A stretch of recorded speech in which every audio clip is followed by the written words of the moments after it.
नमस्कार। आज बात करते हैं एक नई हिंदी फिल्म की, मेट्रो डॉट इन दिनों। हमारे पास इसकी एक डिटेल्ड समीक्षा है, तो चलिए इस पर थोड़ी गहराई से चर्चा करते हैं। देखते हैं कि स्रोत क्या कहते हैं। हाँ बिल्कुल। पहली नज़र में तो ये एक इमोशनल ड्रामा लगती है। कई सारी कहानियां एक साथ चल रही हैं ना? जी हाँ, बिल्कुल।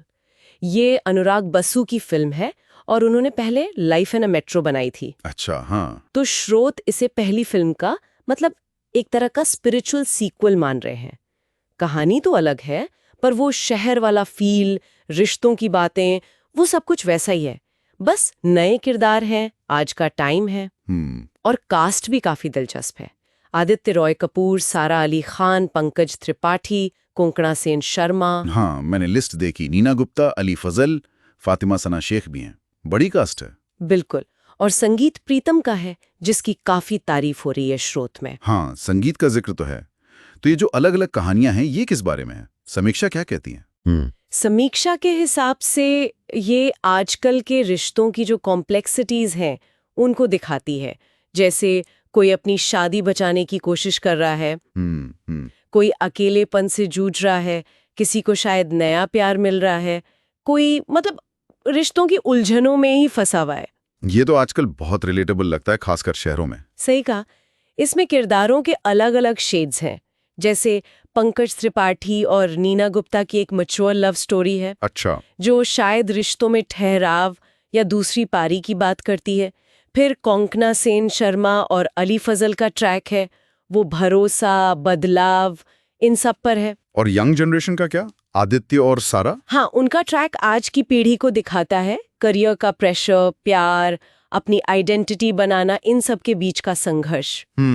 तो निचोड़ यही लगता है स्रोत के अनुसार कि फिल्म ये सवाल उठा रही है, भाई आज की जो ये भागदौड़ भरी जिंदगी है, इसमें हम रिश्तों को वो जरूरी वक्त, वो समझ दे पा रहे हैं या नहीं। ये तो बहुत अहम सवाल है।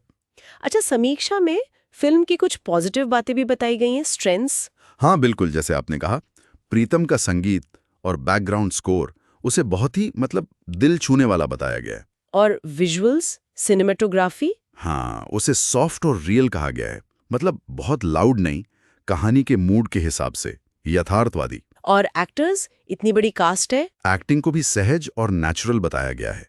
स्रोत कहते हैं कि सभी कलाकारों ने अच्छा काम किया है, विश्वसनीय लगते हैं। फिल्म का जो ओवरऑल टोन है वो काफी रियल और इमोशनल है, बहुत मेलोड्रामा वाला नहीं। ठीक है, लेकिन जाहिर है कुछ कमजोरियां भी होंगी। हाँ, उनका भी जिक्र है। जैसे कुछ लोगों को लगा कि चंद कहानियां थोड़ी अधूरी सी रह गई या शायद जल्दबाजी में खत्म कर दी। अच्छा। पूरी तरह से क्लोजर नहीं मिला शायद। हो सकता है। और एक और बात, फिल्म की रफ्तार वो थोड़ी धीमी बताई गई है। अब ये कुछ लोगों को पसंद आ सकता है, जिन्हें किरदारों में धीरे धीरे डूबना अच्छा लगता है। पर जिन्हें तेज गति वाले फिल्में पसंद है, उन्हें शायद ये स्लो लगे। एग्जैक्टली। और स्रोत ये भी कहते हैं कि किरदारों से कनेक्ट करने में, वो भावनात्मक जुड़ाव बनाने में शायद दर्शकों को थोड़ा वक्त लग सकता है।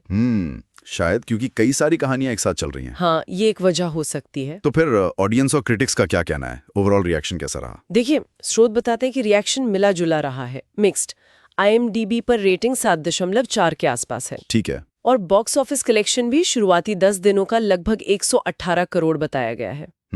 सोशल मीडिया पर लोग इसकी इमोशनल डेप्थ, किरदारों की बात कर रहे हैं। और लाइफ इन अ मेट्रो से तुलना हो रही है। हाँ, काफी लोग उसे याद कर रहे हैं, कह रहे हैं कि वैसा ही फील है, बस नए जमाने के नजरिए से।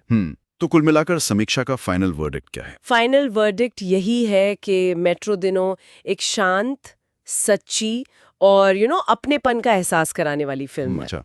ये उन लोगों के लिए ज्यादा है जिन्हें बनावटी नहीं बल्कि असल जिंदगी के करीब वाली इमोशनल कहानियां पसंद हैं, जहां किरदार परफेक्ट नहीं होते। हाँ। उनकी अपनी कमियां होती हैं, पर उनकी भावनाएं सच्ची लगती हैं। एक सोचने पर मजबूर करने वाली फिल्म। हाँ, कह सकते हैं। मनोरंजन के साथ साथ थोड़ा ठहराव और सोचने का मौका देती है। ठीक है, तो ये थी हमारी आज की चर्चा मेट्रो इन दिनों की समीक्षा पर।